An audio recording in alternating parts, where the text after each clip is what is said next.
ओम नमो भगवते वासुदेवाय। दोस्तों, आज की इस वीडियो में हम आपके लिए भाद्रपद मास के शुक्ल पक्ष में पड़ने वाली परिवर्तनी एकादशी की व्रत कथा लेकर आए हैं। युधिष्ठिर कहने लगे, हे भगवान, भाद्रपद शुक्ल एकादशी का क्या नाम है?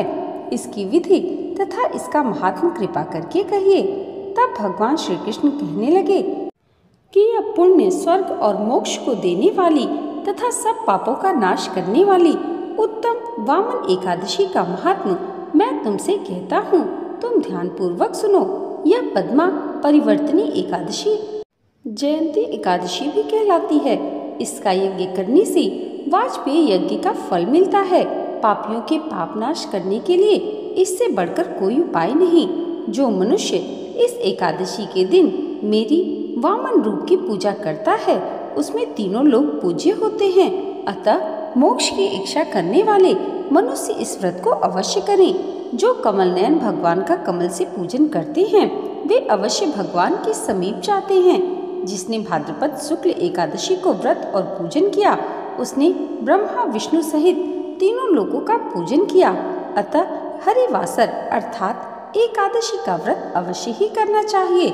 इस दिन भगवान करवट लेते हैं, इसलिए इसको परिवर्तनी एकादशी भी कहते हैं। भगवान के वचन सुनकर युधिष्ठिर बोले कि भगवान, मुझे अति संदेह हो रहा है कि आप किस प्रकार सोते और करवट लेते हैं तथा किस तरह राजा बलि को बांधा और वामन रूप में रखकर क्या क्या लीलाएं की। चतुर्मास के व्रत की क्या विधि है तथा आपके शयन करने पर मनुष्य का क्या कर्तव्य है, सो आप मुझसे विस्तार पूर्वक कहिए। श्री कृष्ण कहने लगे कि हे राजन, अब आप सब पापों को नष्ट करने वाली कथा का श्रवण करें। त्रेता युग में बलि नामक एक दैत्य था। वह मेरा परम भक्त था। विविध प्रकार के वेद सूक्तों से मेरा पूजन किया करता था और नित्य ही ब्राह्मणों का पूजन तथा यज्ञ के आयोजन करता था। लेकिन इंद्र से द्वेष के कारण उसने इंद्रलोक तथा सभी देवताओं को जीत लिया। इस कारण सभी देवता एकत्र होकर सोच विचार करके भगवान के पास गए। बृहस्पति सहित इंद्र आदि देवता प्रभु के निकट जाकर और नतमस्तक होकर वेद मंत्रों द्वारा भगवान का पूजन और स्तुति करने लगे। अतः मैंने वामन रूप धारण करके 5वां अवतार लिया और फिर अत्यंत तेजस्वी रूप से राजा बलि को जीत लिया। इतनी वार्ता सुनकर राजा युधिष्ठिर बोले कि हे जनार्दन, आपने वामन रूप धारण करके उस महाबली दैत्य को किस प्रकार से जीता?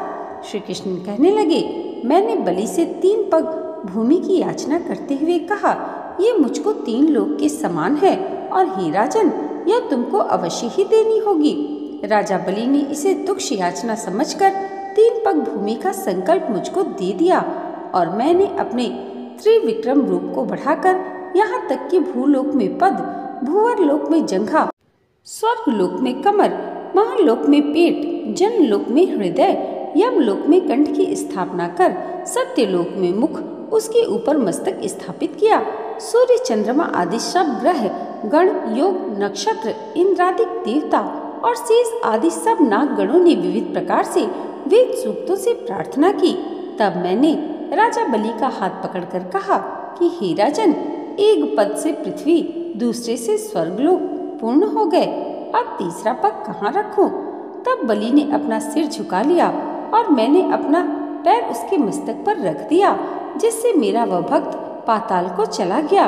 फिर उसकी विनती और नम्रता को देखकर मैंने कहा कि हे बलि, मैं सदैव तुम्हारे निकट ही रहूंगा। विरोचन पुत्र बलि से कहने पर भाद्रपद शुक्ल एकादशी के दिन बलि के आश्रम पर मेरी मूर्ति स्थापित हुई। इसी प्रकार दूसरी क्षीर सागर में शेषनाग के पृष्ठ पर हुई। हे राजन, इस एकादशी को भगवान शयन करते हुए करवट लेते हैं, इसलिए तीनों लोकों के स्वामी भगवान विष्णु का उस दिन पूजन करना चाहिए। उस दिन तांबा, चांदी, चावल और दही का दान करना उचित है। रात्रि को जागरण अवश्य करना चाहिए। जो विधि पूर्वक इस एकादशी का व्रत करते हैं, वे सब पापों से मुक्त होकर स्वर्ग में जाकर चंद्रमा के समान प्रकाशित होते हैं और यश पाते हैं। जो पापनाशक इस कथा को पढ़ते या सुनते हैं, उनको 1000 अश्वमेध यज्ञ का फल प्राप्त होता है। प्रेम से बोलिए विष्णु भगवान की जय। श्री एकादश माता की जय। दोस्तों, आज की वीडियो अगर आपको अच्छी लगी हो तो कमेंट बॉक्स में जय श्री हरि ज़रूर लिखिएगा और इसे लाइक और हमारे चैनल पर पहली बार आए हैं तो सब्सक्राइब करना मत भूलिएगा। भगवान श्री हरि और माता लक्ष्मी की कृपा आप सबके जीवन पर सदैव ऐसे ही बनी रहे, इसी मंगल कामना के साथ मिलते हैं अगली वीडियो में। तब तक के लिए जय माता दी, जय श्री हरि।